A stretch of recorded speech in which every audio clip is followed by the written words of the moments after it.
주식 투자 성공 비법과 노하우 배워보겠습니다. 이베스트 투자증권 디지털 사업부 염승환 이사님 스튜디오 나오셨습니다. 안녕하세요. 네, 안녕하세요. 네, 오늘 어떤 종목들 체크해 볼지 수주 공시 나온 종목들 먼저 화면으로 만나보겠습니다. 네, 오늘의 종목들 현대 미포조선이 지금 총 5척의 수주 공시가 떴고요. 그리고 TSI가 2차 전지 제조 장비 공급 계약, 엠플러스도 2차 전지 제조 장비 공급 계약이 2개가 떴습니다. 네, 다음으로 넘겨볼까요?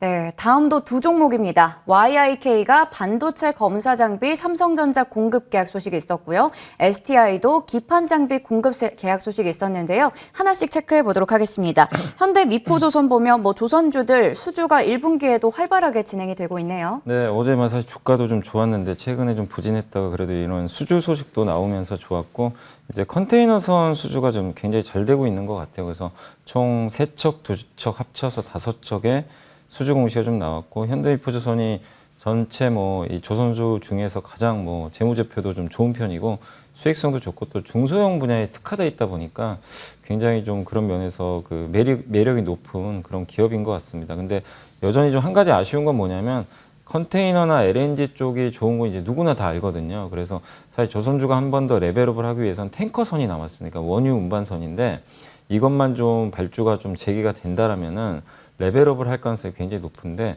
아직 시장에서 기대할 만하는 그 탱커선 수주가 요새 조금 나오진 않고 있어요. 근데 일각에서는 그래도 하반기부터는 본격적으로 나온다고 하니까 그래서 이런 수주 공시를 잘 체크를 하시되 탱커선이 좀 언제 나오는지 그걸 보신다면 그게 본격적으로 나오면은 그 조선주들 주가는 또 굉장히 가파르게 오를 수가 있거든요. 네. 그래서 아직 탱커선에 대한 부분만 반영이 안 됐기 때문에 투자하실 때 한번 그런 부분도 체크를 하시면 좋겠습니다. 어쨌든 분위기 자체는 조선주에 좀 유리한 분위기로 계속 움직이고 있기 때문에 꾸준하게 관심을 가지시되 항상 조선주들은요 이렇게 또 뭐가 좋아서 막 올라갈 때 사면은 또 고생하니까 네. 항상 좀 이렇게 관심이 좀 떨어질 때 그때 매수 관점으로 한번 좀 보시면 좋겠습니다. 네, 현대 미포조선까지 체크를 해봤고요. 이어서 TSI 보겠습니다. TSI가 2차 전지 제조 장비 공급 계약 소식이 전해졌습니다. 이것도 아마 기억하시겠지만 그때 3월 14일경에 그 또 공시가 여러 개 좀 나온 네. 게 있었어요. 한번 소개를 해드렸는데 주가는 참 안 가더라고요. 이게 공시가 계속 나오는데도 당시에도 65억, 85억, 47억 이 세 개의 공시가 이렇게 떴는데도 쉽게는 좀 못 가고 있습니다. 그리고 이제 그 56억 원짜리 또 이번에 공시가 또 하나 나왔고요. 2차 전지 제조 장비 이제 공급으로 나왔고 이제 공급사가 어딘지 잘 모르겠어요. 이렇게 비밀 유지 계약 때문에 나와 있지는 않습니다. 그렇지만 LG 에너지 솔루션이 주요 매출처거든요. 그래서 아마 일각에서는 이게 조회 공시도 요구했더라고요. 거래소에서. 그러니까 LG 에너지 솔루션하고 지금 GM이 미국의 합작 공장 얼티움셀 배터리라는 그 이제 공장을 짓고 있는데 거기에 TSI가 납품한 거 아니냐 이런 이제 조회 공시가 나왔는데 아직은 확정할 수 없다라고 좀 이제 공시가 나왔어요. 그래서 아마 LG 에너지 솔루션 향으로 좀 추정은 됩니다. 그래서 아마 그쪽으로 만약에 그런 공급들이 계속 이어진다면은 올해 계속 좋은 어떤 그 퍼포먼스가 나올 수가 있기 때문에 한번 좀 관심을 가져보시고 또 유럽 쪽으로도 많이 매출이 있어요. 프랑스나 독일 이런 또 그 배터리 회사들에도 납품했던 이력이 있으니까 그래서 미국, 유럽 다 이렇게 거느릴 수 있는 그런 기업 중에 하나니까 한번 TSI도 지금 주가도 그렇게 못 올라가지고 네. 좀 괜찮은 것 같아요. 가격적으로도. 그래서 한번 관심 가져보시면 좋겠습니다. 네, 전반적인 흐름에 비해서 주가는 아직 좀 못 가고 있는 TSI입니다. 관심 있게 지켜보시면 좋을 것 같고요. 수주를 통해서 공급 계약을 통해서 다변화하고 있으니까요. 관심 있게 보면 좋을 것 같습니다. 이어서 엠플러스 볼 텐데 엠플러스는 주가 흐름도 좋은데 지금 또 두 개를 합쳐서 2천억 원이 넘는 그런 계약 소식이 나왔습니다. 내년에 사상 최대 실적까지 기대감이 나오고 있는 상황이거든요. 예, 그러니까 엠플러스가 사실 이제 작년 말하고 올 초에 주가가 엄청나게 올랐었어요. 네. 그랬다가 이제 최근에 박스권인데 그때 이제 올랐던 휴유증이 좀 있어 좀 쉬는 거고 다만 펀더멘탈 상으로는 여전히 좋고 저도 놀란 게 1,000억짜리면은 매출 대비해서 67%짜리가 두 개가 연달아 나온 거예요. 네. 그러니까 1년 매출을 지금 다 그냥 벌써 발생시켜 버린 거죠. 그래서 지금 굉장히 큰 규모고 주로 이제 이 회사는 어디에 납품을 하냐면 SK 그 온에 거의 납품을 하는 기업 중에 하나입니다. 그래서 아까 그 TSI는 LG 쪽이고 엠플러스는 이제 SK 쪽에 좀 특화돼 있다라고 보시면 좋을 것 같고 아마 SK온의 그 아마 중국의 기아차 그 EV6 그쪽 이제 배터리 공급하는 아마 그쪽 공장 쪽에 아마 들어가는 물량으로 좀 추정을 좀 하고 있습니다. 그래서 이 회사 같은 경우 이제 그 2차 전지를 만들 때 이렇게 극판이라고 하죠. 양극응극을 만들고 그다음에 조립을 하고 활성화를 하고 이런 이제 공정들이 있는데 그 중에 딱 중간 단계, 조립 단계에서 이런 조립을 좀 자동화해주는 그런 이제 장비 회사로 좀 알려져 있는데 어쨌든 SK온이 이렇게 투자를 많이 할 때 M+를 그냥 떠올리시면 돼요. 그러니까 LG에 특화된 기업이 있고 SK에 좀 특화된 기업들이 몇 개 있거든요. 그래서 그런 쪽으로 좀 여러분들의 생각을 한번 해보시면 좀 좋을 것 같습니다.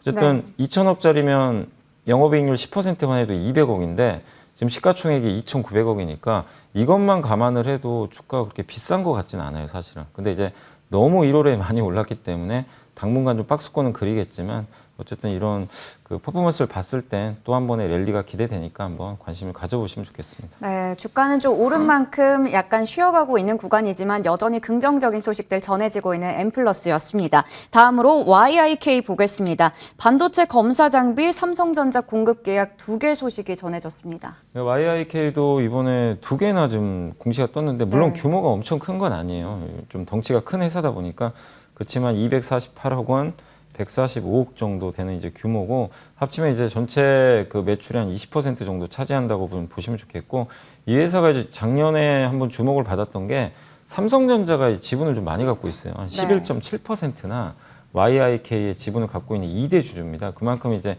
이 회사를 신뢰한다라고 좀 보시면 좀 좋을 것 같고 뭐 하는 회사냐면 그 웨이퍼에 이렇게 반도체가 이렇게 웨이퍼에서 생산이 됐을 때 그 칩의 불량 여부를 이제 판독해주는 검사 장비 회사입니다. 그래서 주로 3D 낸드 플래시 검사 장비 회사로 좀 많이 알려져 있는데 단점은 이제 메모리 비중이 절대적이다 보니까 요즘엔 다 비메모리 얘기를 좀 많이 하잖아요. 그런 면에서는 조금 그 비메모리 쪽에 비해서는 좀 저평가된 그런 흐름이지만 그래도 메모리에서도 거의 독점적입니다. 사실 이걸 만드는 업체가 국내에는 거의 없기 때문에 그래서 삼성전자의 어떤 이제 지분과 맞물려 가지고 좀 안정적으로 성장할 수 있고 삼성전자의 로드맵으로 보면 하반기에 좀 투자가 좀 많아요. 근데 그걸 본다면 좀 한번 기대를 해볼 만하지 않을까 이렇게 보여지고 지금 PER이 한 8배밖에 안 될 정도로 상대적으로 저평가돼 있으니까 관심이 좀 필요할 것 같습니다. 네, 상대적으로 저평가되어 있는 YIK까지 살펴봤고요. 마지막으로 STI 보겠습니다. 기판 장비 공급 계약 소식이 전해졌는데 규모는 그렇게 크지 않지만 또 긍정적인 소식이 네, 이게 의미가 있는 게 원래 이 회사가 이제 CCSS라고 반도체 이제 공정 중에 가스를 이제 주입을 많이들 하잖아요. 그 가스를 이용해서 이제 공정을 하니까 그 가스 주입 장치라고 있습니다. 그걸 만드는 이제 회사 중에 하나고 이제 인프라 장비라고 보시면 좋을 것 같아요. 그래서 요새 삼성이 또 그런 공장들을 짓고 있기 때문에 일단 수혜를 좀 받을 것 같고 또 거기다가 이제 후공정 장비도 최근에 좀 만들고 있고 OLED 관련된 장비도 만들고 있어요. 그래서 반도체 디스플레이 다 아우르는 굉장히 좀 다변화된 그런 이제 포트폴리오 갖고 있는 회사 중에 하나인데 이번에 147억 원 규모는 뭐냐면 플립칩 BGA 기판이라고 있어요. 그러니까 굉장히 좀 큰 기판인데 요새 삼성전기, 뭐 LG이노텍, 대덕전자 다 이쪽에 엄청 투자를 많이 합니다. 이게 이제 서버나 PC에 들어가고 자동차에 들어가는 기판인데 이 기판을 만드는 데 필요한 그 장비를 이번에 공급 계약을 맺었는데 이번에 삼성전자가 아니라 독일 기업입니다. 독일의 반도체 웨이퍼 공급사 실트로닉 그 실리콘이라는 회사에 이번에 납품에 좀 성공을 했다고 합니다. 그래서 이 매출처가 좀 다변화되고 있다는 측면에서 긍정적이고 그 다음에 주가가 여전히 좀 싼 것 같아요. 역시 PER 8배 정도 수준에 머물고 있기 때문에 관심이 좀 필요하다라고 좀 말씀드리겠습니다. 네, STI까지 전자공시 나온 종목들 확인해봤고요. 이어서 여미사님이 고른 리포트 통해서 오늘의 픽 종목들 살펴보겠습니다. 오늘은 철강 관련된 종목들 가지고 오셨는데 오늘 제가 또 오전에 브리핑 통해서 철강주들의 흐름을 얘기를 드렸거든요. 사실 지금 뭐 철강주들 어제 뉴스도 전해졌지만 전쟁 리스크 계속 부각되고 있고 철강제 가격 올라가고 있고 어제 시간외에서도 중소형주들 많이 올랐습니다. 네. 철강주, 그러니까 뭐 잘 브리핑 해주신 대로 지금 사실 철강 업종이 그 최근에 주가 흐름들은 나쁘진 않아요. 근데 이제 그 중소형주라든가 비철금속 쪽은 되게 좋은 반면에 우리가 이제 잘 아는 포스코나 현대자동차 같은 대형사들이 주가 좀 안 가곤 있어요. 그래서 저는 이제 가격 면에서는 좀 매력이 있어서 한번 좀 가져와 봤고, 근데 뭐 가격만 싸다고 주가 올라가는 건 절대 아니잖아요. 그래서 이제 모멘텀을 말씀을 드리면 지금 글로벌 철강 가격도 지금 연일 사상 최고치를 경신을 하고 있습니다. 왜냐하면 이제 러시아도 세계적인 또 철강 수출국 중에 또 하나거든요.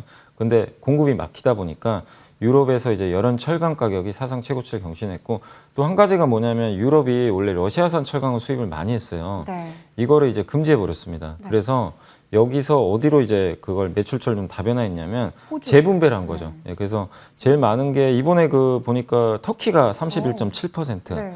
인도가 62.7%, 그리고 한국의 26.9%가 각각 할당이 됐어요. 그러니까 네. 러시아 물량을 우리나라가 또 받아가는 거죠.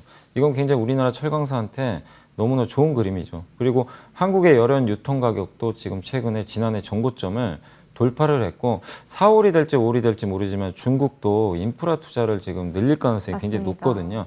근데 이런 좋은 호재에도 불구하고 주가가 전혀 반응을 안 해요. 그래서 오히려 좋은 것 같아요. 지금 네. 접근하기는. 그래서 전혀 부담이 없잖아요. 그래서 이 포스코 홀딩스도 지금 퍼가 4배밖에 안 되는 상황이고 연간 배당 수익률이 6%에 달할 정도로 가치주 성격도 있어서 너무 매력이 있는데 어쨌든 시장에서는 너무 무겁다고 생각하는지 모르겠지만 이런 좀 대형주 포스코 홀딩스, 현대제철 뭐 지금도 너무나 저렴한 구간이니까 한번 포트에 이런 가치주 하나 정도 담는 건 전 좋다고 생각하기 때문에 관심을 가져보시면 좋겠습니다. 네, 철강주들 뭐 단기적으로 봤을 때 전쟁 리스크도 있고 중국의 이런 경기 부양에 대한 수혜를 얻어갈 수 있습니다. 장기적으로 봤을 때도 탈탄소화에 대한 수혜까지 얻어갈 수 있는데요. 지금 포스코 홀딩스와 현대제철 이렇게 대형주로 두 종목을 제시해 주셨습니다. 이 종목들 좀 아직은 또 철강주라서 그런지 무거워요. 네, 그래서 무거워요. 아직은 무겁지만 앞으로 쭉쭉쭉 갈 수 있을지도 한번 체크해 보시면 좋을 것 같고요.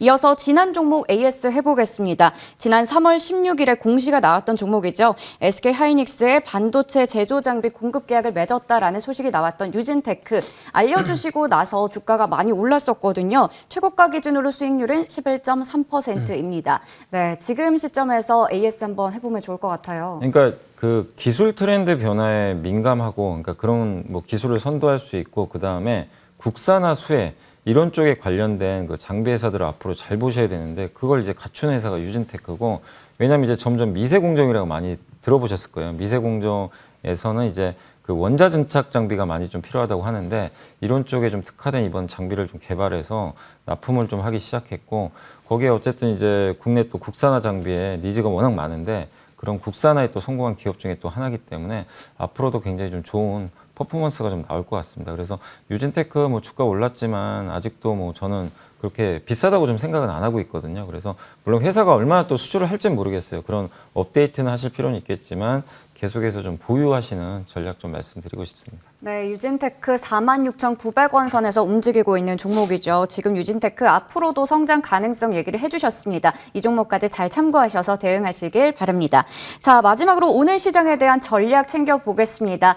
지금 하루 쉬었다가 하루 또 반등하는 모습이 나타나고 있고 뭐 미국장에서 어제 테슬라 비롯해서 리비안 이렇게 전기차 관련주 흐름 좋았고요. 기술주들 좋았습니다. 네. 오늘 시장에 어떻게 영향 좀 잘 반영이 될까요? 오늘 뭐 국내 증시 오늘도 뭐 괜찮을 것 같아요. 그러니까 어제도 사실 이제 국내 증시가 굉장히 선전을 했고 그래서 오늘 뭐 미국 증시만큼의 상승은 안 나온다 하더라도 강세 흐름은 좀 이어질 것 같고 2600과 800선 사이에 지금 박스권 움직임이 좀 나오고 있는데 이 안에서 이제 상단부인 800을 향해서 조금씩 올라가는 그런 그림은 나올 것 같습니다. 근데 뭐 물론 3000까지 빨리 가면 좋겠지만 그건 좀 확인할 것들이 좀 남아 있으니까 단기적으로는 어쩌면 2800 정도를 염두에 두시고 좀 점진적인 반등 정도 이렇게 보시고 중요한 건 지수가 뭐 간다 이거보다도 시장이 이렇게 변동성이 축소되고 완화되면 종목 장세가 펼쳐지잖아요. 그래서 아까 제가 뭐 철강주도 말씀드린 것처럼 그렇게 좀 저평가되고 좀 소외받았던 기업들이 순환매라도 한번 돌기 시작하거든요. 그래서 그런 쪽으로 좀 한번